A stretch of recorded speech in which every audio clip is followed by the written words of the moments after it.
મોટા સમાચાર અને તે બિગ વોલમાં આપના સુધી પહોંચાડવાનો અમે પ્રયત્ન કરીશું। બિગ વોલમાં એ સમાચાર જે છે ફ્લેશ કરવામાં આવે, પીસીઆરની ટીમને રિક્વેસ્ટ કરી। જી હા, જુઓ વરસાદના બ્રેકિંગ, રાજકોટથી આકાશી આફતને લઈને કલેક્ટરનું સૌથી મોટું નિવેદન સામે આવ્યું છે।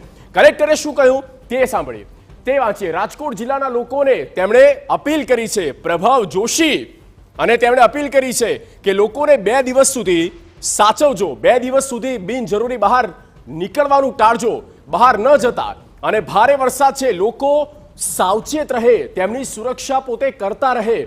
પ્રશાસન તંત્ર, જવાબદાર વિભાગ ખડે પગે છે, જ્યાં પણ લાગશે અમે હાજર છીએ, પણ લોકો સ્વયંભૂ એ સ્થિતિને સમજે, અને આ એક અપીલ કરવામાં આવી છે। જુઓ, આર્મી, એસડીઆરએફની એક ટીમ સ્ટેન્ડ બાય કરી દેવામાં આવી છે, એલર્ટ મોડ ઉપર મૂકી દેવામાં આવી છે, અને આ તમામની વચ્ચે કેટલીક સંસ્થાઓએ પણ મદદમાં આગળ આવ્યા છે।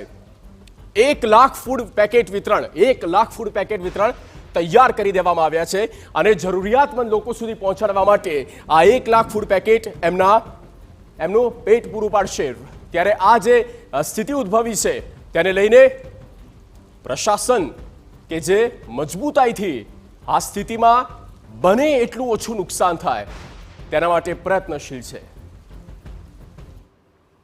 અત્યારે જે પરિસ્થિતિ છે એ જોતા આગામી 2 દિવસો સુધી પણ ભારે વરસાદની હવામાન ખાતાએ ચેતવણી આપી છે। એટલે હું ફરીવાર આપણે વિનંતી કરું છું કે બિનજરૂરી આપણે ઘરેથી બહાર ના નીકળીએ। ખાસ કરીને કોઈ કોઝવે ઉપરથી પાણી નીકળતું હોય તો એને પસાર કરવાની ચેષ્ટા ના કરીએ। અત્યારે એનજીઓ સાથે મળીને અમે 1 લાખથી વધુ ફૂડ પેકેટ તૈયાર રખાયા છે। અત્યારે આપણી પાસે એક આર્મીની ટીમ, એક એસડીઆરએફની ટીમ અને એક એસઆરપીની ટીમ, અલગ અલગ નગરપાલિકાઓની ફાયર ટીમો સિવાય મોજૂદ છે। હવે જે આગાહી છે એમાં ખાસ કરીને ધોરાજી, ગોંડલ, ઉપલેટા, જામકંડોરણા તથા રાજકોટ શહેરના લોકો ખાસ સાવચેતી રાખે એવી મારી આપ